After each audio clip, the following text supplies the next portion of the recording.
કેમ છો વિદ્યાર્થી મિત્રો? મજામાં?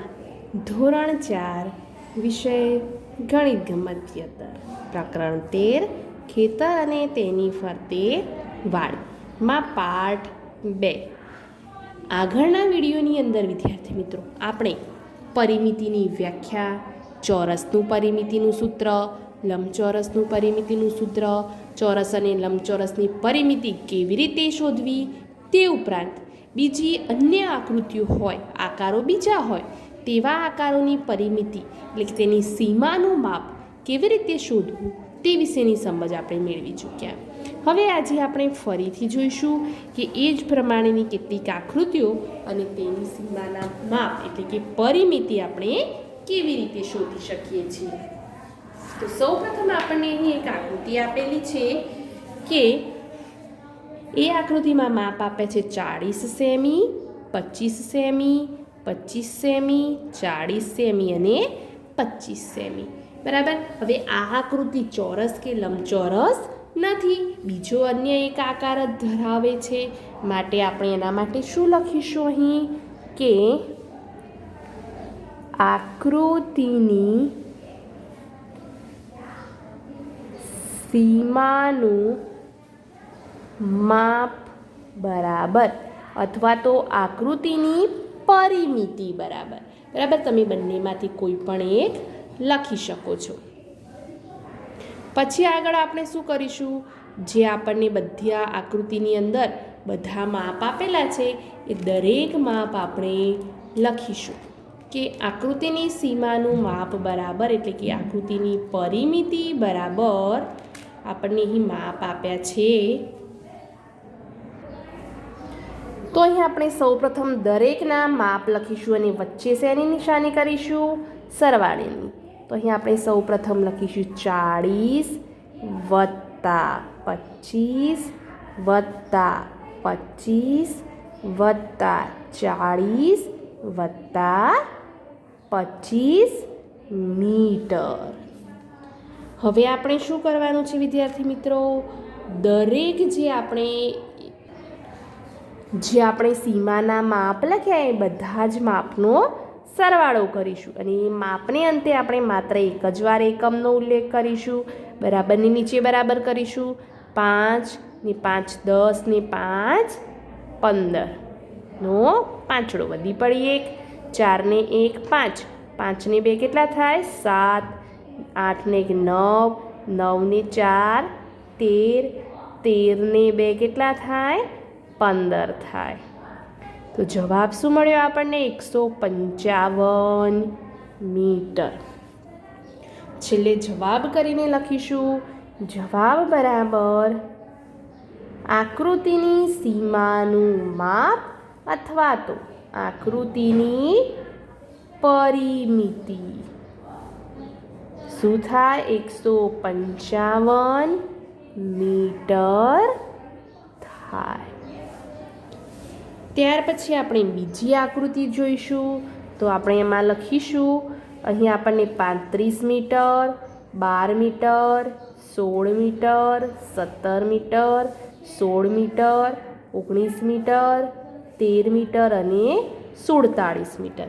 એટલે કે આપણને 1 2 3 4 5 6 7 અને 8 અલગ અલગ માપ આપેલા છે. તો આપણે અહીં લખીશું આકૃતિની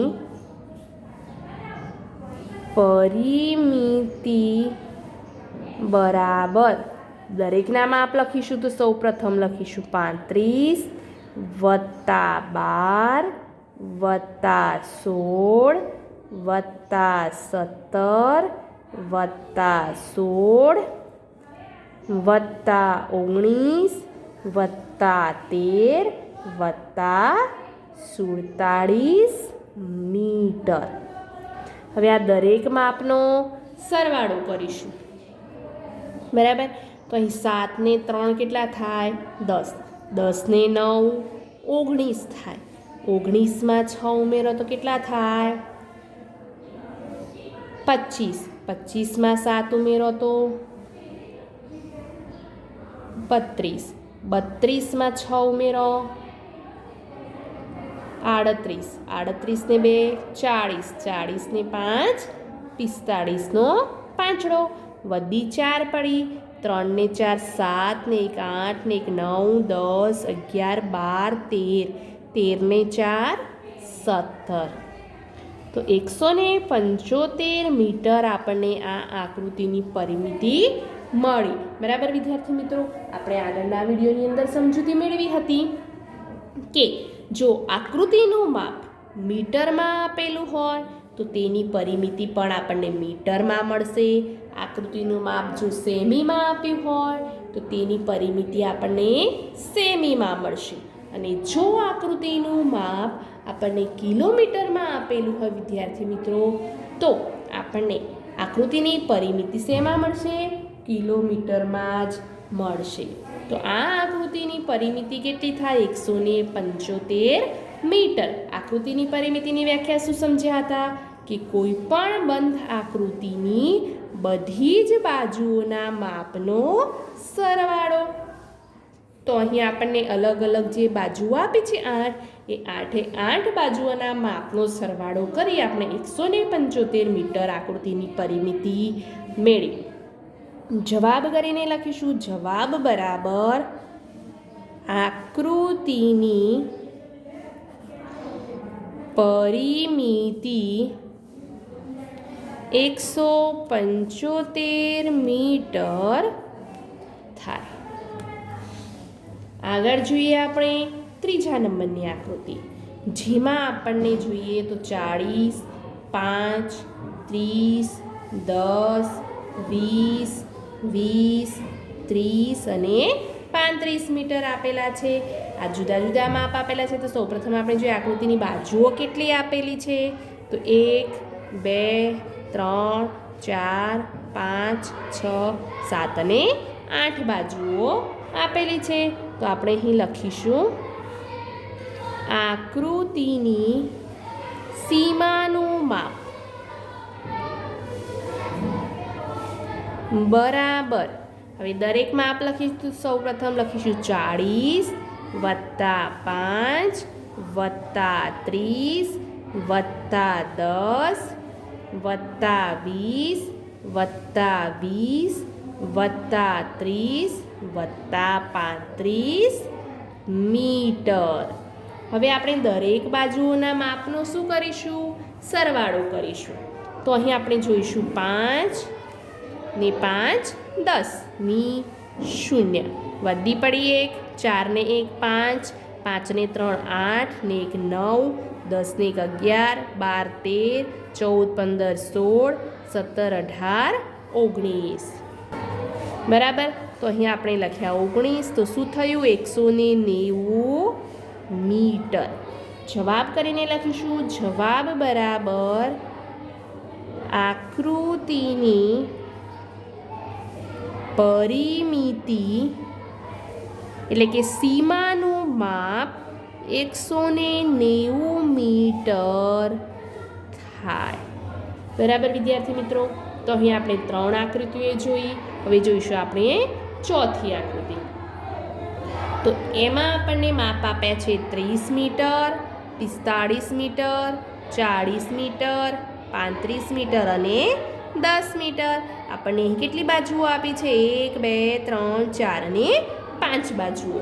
તો આપણી વ્યાખ્યા પ્રમાણે આ 5 બાજુઓના માપનો સરવાળો એટલે પરિમિતિ. તો આપણે પરિમિતિ શોધીએ કે આકૃતિની